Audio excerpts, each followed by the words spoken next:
Oh, here's a Chassidic story. The third Rebbe of Chabad, called the Tzemach Tzedek, his name was Menachem Mendel, the same thing as our Rebbe. And he was called the Tzemach Tzedek because they were sure that he was going to be the Mashiach, that he was the Mashiach. In any case, he had tremendous battles to fight, and especially against the Russian government, which at that time, of course, was Russian Orthodox. They were fiercely, religious, and they fiercely, wanted to do everything they could to stop Judaism, and it didn't work. So there were a lot of Jews that also joined with the government. There were Jews that they became anti-religious, total atheists.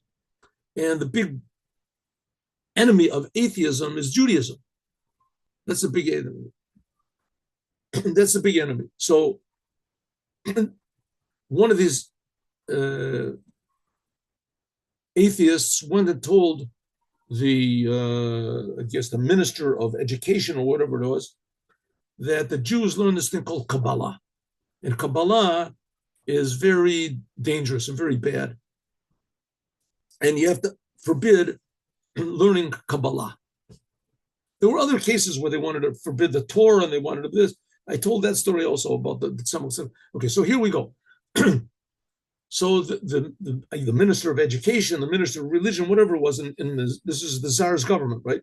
So he made a meeting and he said that he wants to forbid Kabbalah and destroy all the books of Kabbalah that there are in the world. Of course, he had the power to do this. All the Jews that were trapped over there, and he couldn't go anywhere. So to discuss this, he brought three Jews. One of them was the Tzemach Tzedek, the first Rebbe of Chabad, the third Rebbe of Chabad, Tzemach Tzedek. The second was a rabbi called Rabbi Halperin. He represented, I guess, all the other different types of religious Jews. Then there was one Stern, Mr. Stern. He was a rabbi, but he was I guess you call him a reform rabbi. He was a crony of the government. He was like the official rabbi. And if there's anything that the government wanted, he did. And then there was this minister himself. So he said, okay, it could be also that there was also the rabbi of Volozhin was also there. Could be Rabbi Yitzhak of Volozhin. I'm not sure. So he said, okay, we're going to make a vote.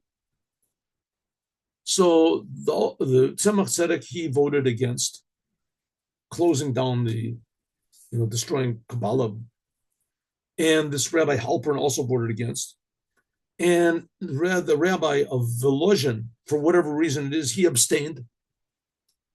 And Stern and the minister, they of course said we should destroy all. So the minister said, okay, we've just voted and it's 50-50. You two say you should continue printing the books of Kabbalah. I and Stern say you should stop. The rabbi of Volozhin, he abstains. If so, it's 50-50, means that the law remains the way that I want it to, and will destroy all the Kabbalah books. The Tzemach Tzedek, upon hearing this, stood up, and he yelled, nothing will defeat Judaism, not even a little bit of Judaism. You're not going to close the learning of Kabbalah. The God of Israel will take vengeance on you, whatever he said. It's not written what he said, but he was very, very firm. So this minister said, put him under house arrest.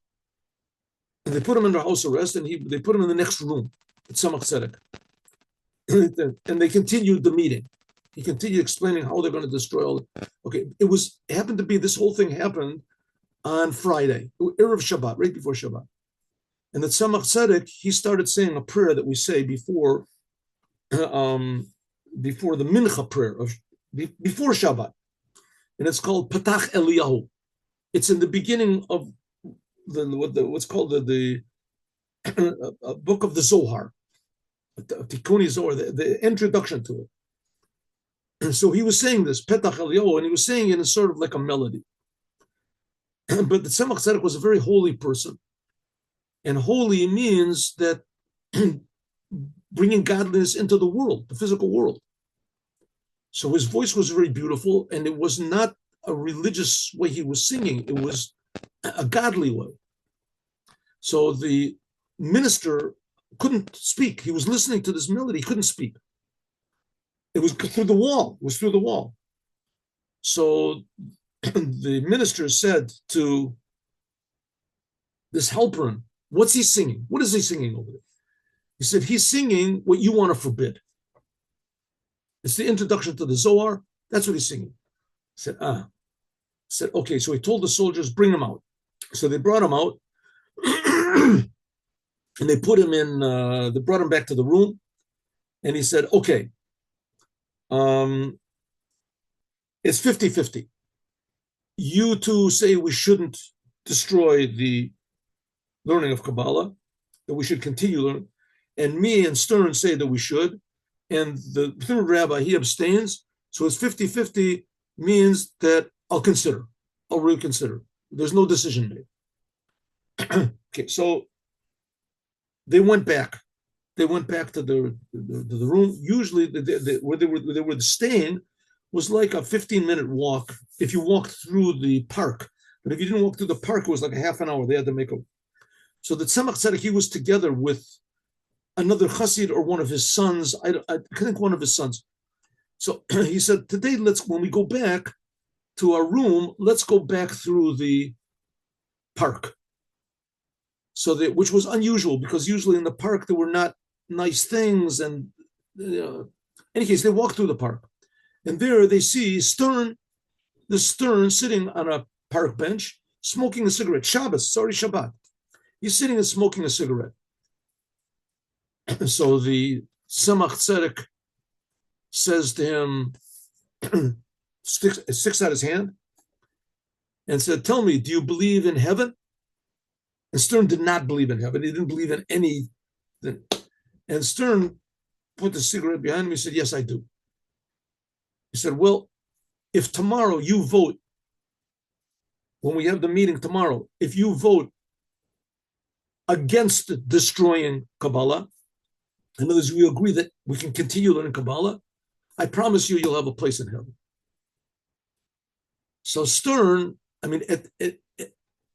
ostensibly, this should have affected Stern the same way if the Tzemach Tzedek said, I'll give you an elephant or something. What does he need heaven for? He doesn't even believe in it. But suddenly he was in the presence of the Tzemach Tzedek, and he said, all right, but I have a question to ask. Ask as many questions as you want. I said, okay, I have two questions. He said, science has just discovered that roses are nourished from dew, D-E-W. They're nourished from dew. Maybe a certain type of roses nourished from dew. Where does this say in the Torah? You say the Torah says everything. Right? I know what you say in the Torah. I was a religious Jew myself. I know what it says in the Torah. Where does it say this in the Torah? That roses come from dew. So the Tzemach Tzedek said there's a sentence in the prophet Hosea, and it says, here it is, it says that roses, I will nourish you. God says, I will nourish you like God nourishes roses from dew. It's a sentence, and if you want to look it up, here it is, what is the sentence? It says Hosea 14:6. You want to look it up? You can look it up. So that impressed him. So he said, okay, now I got another question. He said, you believe God is infinite? Yes. He's omnipotent. He can do whatever he wants. Yes. Can God create another God? So the Tzemach Tzedek said, yes, he could, and he did. And it's a sentence in the Torah. It's a sentence in this week's Torah portion. It says, Vayikra, that God, that he called over there, he called Yaakov, Vayikra Yaakov, Keil Elokei Israel. That he called Yaakov, the simple meaning is that Yaakov called the name, he built an altar over there, and he called it the God of Israel. And Rashi explains that he didn't call the altar the name of God of Israel because the miracles that he had done, so he called the God of Israel with all. But the sentence says, Vayikra Yaakov, that that Yikra, that he called Yaakov the God of Israel. That's the second explanation. It says that God called Yaakov, that Yaakov was the God of Israel. And this is a thing which cannot be understood. Stern heard these two answers. The next day, he voted against destroying Kabbalah, against that the Jews could continue to learn Kabbalah. He went home, back to his home, told his wife that from now on they're going to be religious, koshered his kitchen, put mezuzahs on his door, started putting on tefillin, and he became a totally changed person. So we see that from darkness and bitterness and impending disaster, it would stop the teaching of Kabbalah, means they would stop the teaching of Chassidic stuff. That impending really came something very, very good, that this Stern totally changed his whole attitude toward life and toward Hashem. Have a good day with Mashiach now. God willing, we'll meet each other on Sunday, 8:15, with this new improved video camera that I've got. Maybe I'll figure out how to make it work. God bless you all, and God willing to see each other on Sunday. Thank you very much for coming. Thank you. I don't have a speaker, so I can't hear if you're saying something, but if you are, thank you. Even if you're not, thank you.